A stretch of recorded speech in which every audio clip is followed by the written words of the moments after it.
Morning po. 1 week and 1 days. No jagran. Medyo may inasikaso ako sa bahay pa. So, little bit na nagjag ako. Mga 2K lang. So, testing ko lang muna sarili ko. Kung may takbo pa ako. Medyo mahinay nga lang. Kasi 1 linggo nga. Isang araw. So, okay na po yung nandaanan dito na sa project ng aming local government, no?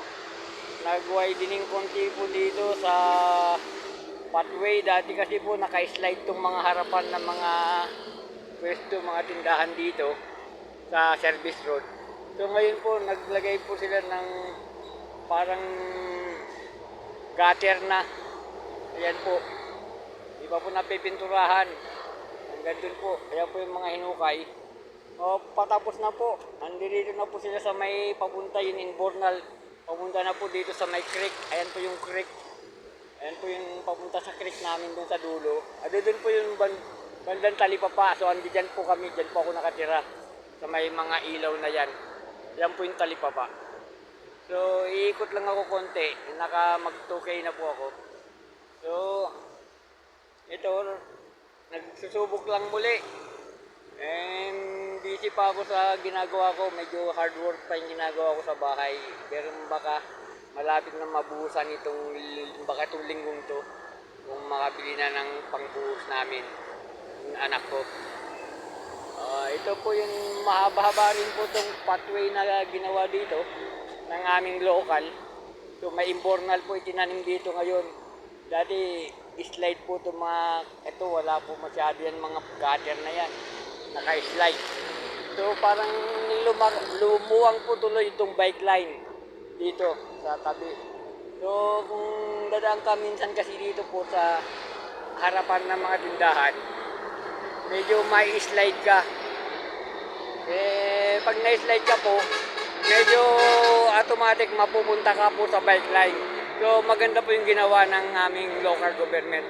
Ayan na po, may gutter, meron na pong may gutter na, hindi na po dire-diret yung slab. So patapos na po. Nandun na po sila sa may creek oh.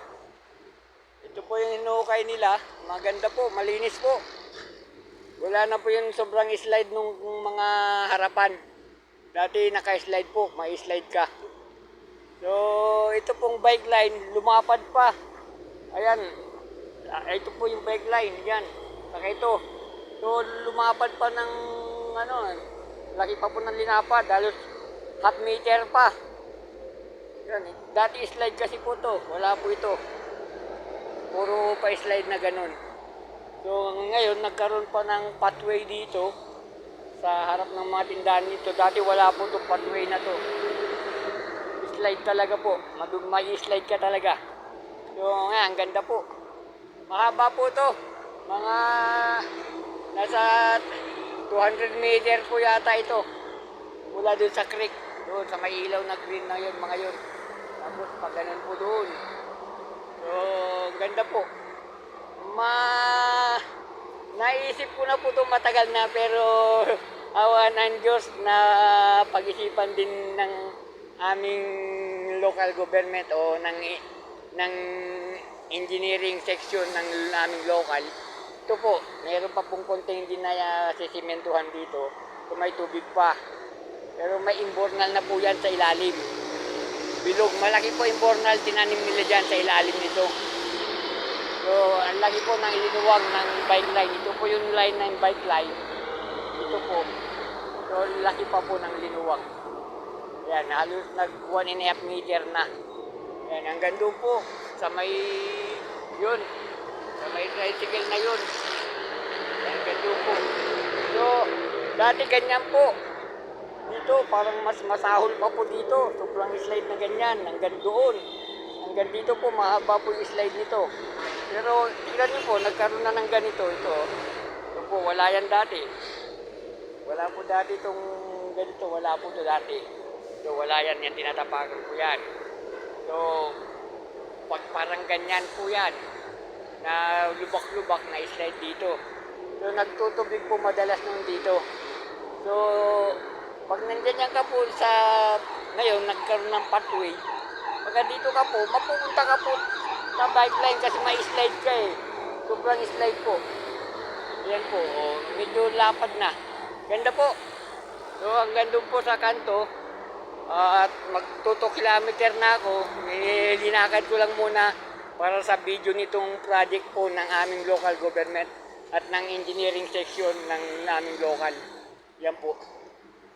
Sa engineering section ng aming local government. Congrats po, maraming salamat po sa inyong naging project. Dito po, yan o. Ito po yung Imbornal, dito yata po yung Imbornal sa tapat nito. So wala po dyan sa bike line. Andirito po sa taas ng pathway. Kaya may mga bukasan po, ayun. Doon sa may tubig na yun, may bukasan. Ito po, yan, meron din po dito. Yan, nandito pala yung Imbornal po sa tapat na to. Bagong lagay po yan, wala dati po. Oh, yan, mga ito po, yan yung bukasan ng Imbornal po. Pag naglinis. So, hanggang doon po, yan sa kanto dyan. Yan, magkakalapit po yung bukasan ng Imbornal. Lalo na ilang hakbang lang po. O yan, wala pa yata, mga 5 meter o 7 meter po mula dito hanggang doon. Yan, mula dito hanggang doon sa may poste na bakal na yan. Yan po. So, mga 7 meter lang po. Yun, 1, 2, 3, 4, 5, 6, 7 po. Mga 7 meter nga lang. Ito, dito po liliko na. So, dito po sila nag-umpisa hanggang doon po. Ayun, oh. Doon po, ayun, sa may bulldozer na yun. Nagganyan. Dati na pong may pathway doon, dinugtungan. Hanggang yun sa may creek na tinuro ko po. So, maganda po yung nangyari. So, ito po maganda. Naglagay na lang ng bakal para makapasok po ang service dito sa kanila pag may deliver po. Dati wala po itong ganito, talagang sobrang slide. So, ang ganda po. Malinis na po. Lumuwang pa po ang aming tinatawag na service road. Ayan po ang highway. Yung madaling sasakyan na yan ng C5. Ayan po. Ito po yung service road. Hanggang doon po sa may bulldozer, yung ni-repair. Yun po, yung bulldozer na dilaw. Ayun po yung kamay ko sa may dilaw na yun po. So yan po yung C5 highway. Ito po yung service road. So sa kabila po ng C5 na yan, dalawa, salubungan po yung C5 papunta at saka papunta doon sa market at papunta ng Bigutan. May service road pa rin po sa kabila ng pader na yun. Dalawa po yung service road. Nitong C5, kabilaan po. So, good morning po. Maraming pong salamat. Dito po, welcome sa Barangay Pinagsama. Taguig. Phase 2 po. Ito, na-repair. Kabuuan po ng area ng Phase 2 halos. Good morning po. Maraming salamat sa aming local. Sa mga nagtrabaho po at saka sa engineering section. Thank you po, maganda po. Congrats po, Ma'am Lani, Ma'am Mayor. Congrats po, maganda po. Sa mga engineering ng aming local at sa mga worker po. Congrats. Saludo po ako sa inyo, maganda po. Yung matagal ko pong naisip, natuloy po. Hindi ko po ito request, talagang nakakahiya naman. Pero naisipan po talaga nila. Kasi kakaganda po ng aming service road at ng lugar ng Phase 2. Bye-bye po. Bye-bye po. Bye-bye. Maraming salamat po. Mayor, salamat po. Ma'am Lani, thank you.